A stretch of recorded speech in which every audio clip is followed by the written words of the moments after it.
Okay, students, so this is reaction 2 in the stoichiometry lab. So this particular reaction is copper sulfate aqueous solution reacted with solid iron. The solid iron in this case is an iron in a powder form, so you'll be able to see that a little better when I weigh it out, but that's the powdered iron. And the copper sulfate I currently have is a granular bottle of copper sulfate, and we are going to make that into an aqueous solution by massing a set amount of copper sulfate and dissolving it in water. So I'm going to begin with that, and we need approximately 8 grams of copper sulfate. So I'm going to place a piece of weighing paper here on the balance and zero it out, and then go ahead and begin placing copper sulfate on the weigh paper until I get approximately 8 grams. And once I get this massed out, I'll tell you the exact mass in which I have, but I'm looking for somewhere in the neighborhood of 8 grams. And I'm just adding it very carefully here to ensure that I keep it on the weigh paper and that it's not bouncing off. And that brings me to 7.74 grams. Again, 7.74 grams. And now I'm going to add that to a 250 milliliter beaker in order to dissolve it. And the great thing about this weigh paper is you can very carefully lift it, and it's kind of the texture of wax paper, so the chemical slides right off, and you can see I have a nice clean piece of paper there, and all of my copper sulfate is here in the beaker.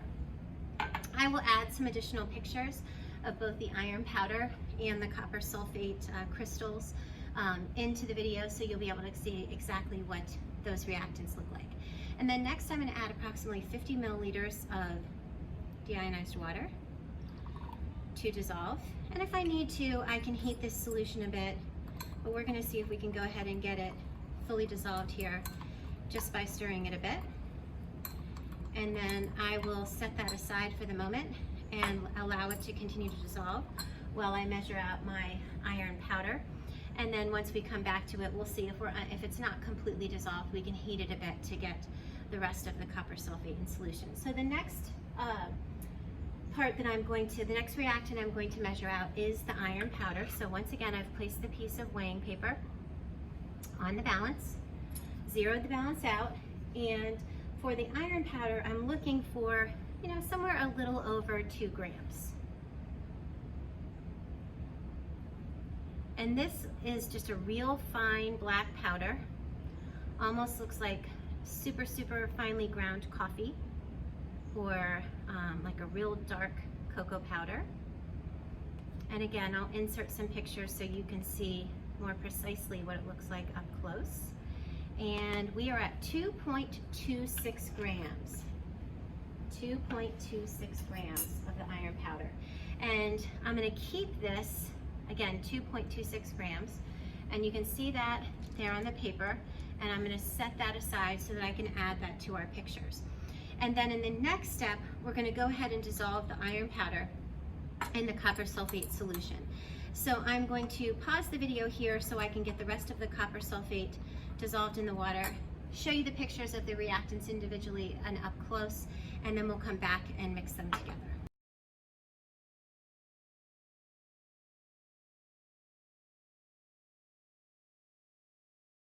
I was able to get the copper sulfate completely dissolved and into solution, and I've transferred it here to an Erlenmeyer flask.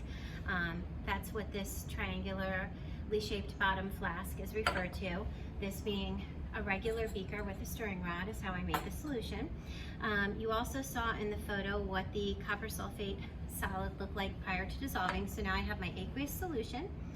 I've got my sample of iron powder, and I'm going to very carefully add that iron powder to my copper sulfate solution.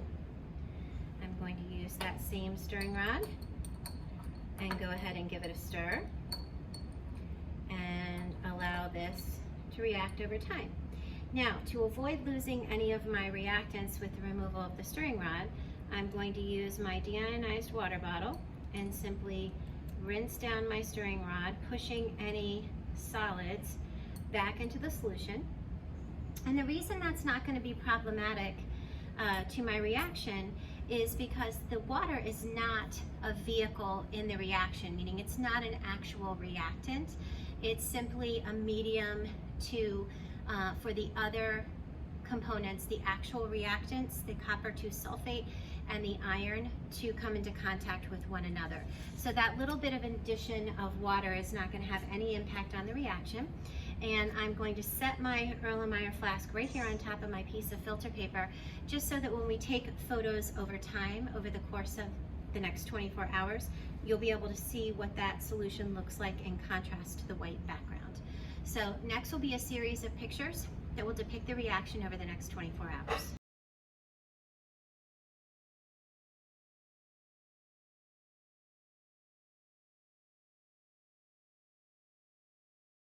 Hi students, Mrs. Roberts here. So it is now 24 hours later and we're going to continue with where the experiment left off yesterday. So what I'm ultimately going to need to do is I will need to filter my solution. So I will need to use a piece of filter paper. Now, I want to know what the mass of this piece of filter paper is before I add anything to it, so that later, when I have my filter paper plus my substance inside it, I can subtract that mass off to get the mass of just the solid inside. So I'm going to take my filter paper, I'm going to put that on the balance, and I will let you know what that reads. So our piece of filter paper here weighs 1.48 grams. Once again, 1.48 grams. Knowing that, I'll now be able to use that in a future calculation to subtract this mass from the mass of my filter paper plus the solid.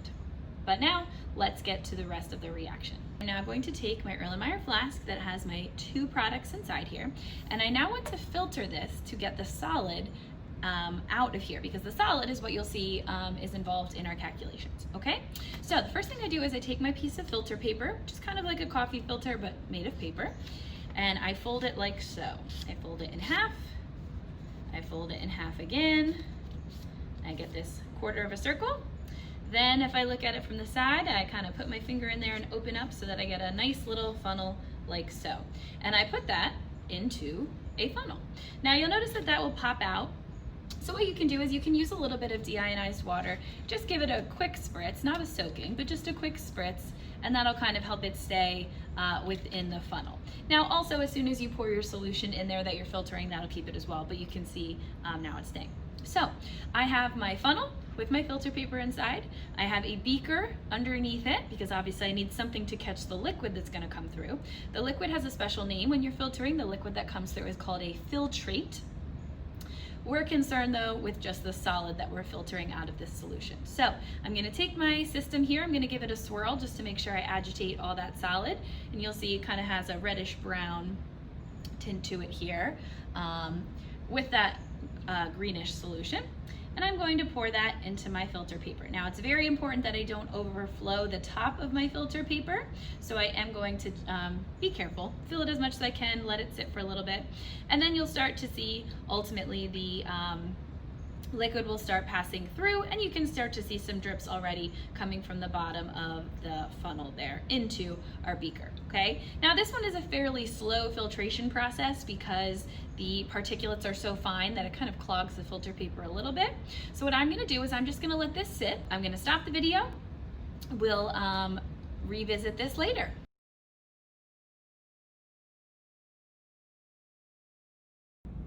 Hi students, okay, so to finish off, I have my filter paper here. I unfolded it so that I could dry this and make sure our solid was fully dry, as well as the filter paper before weighing. So I'm gonna pop this on here.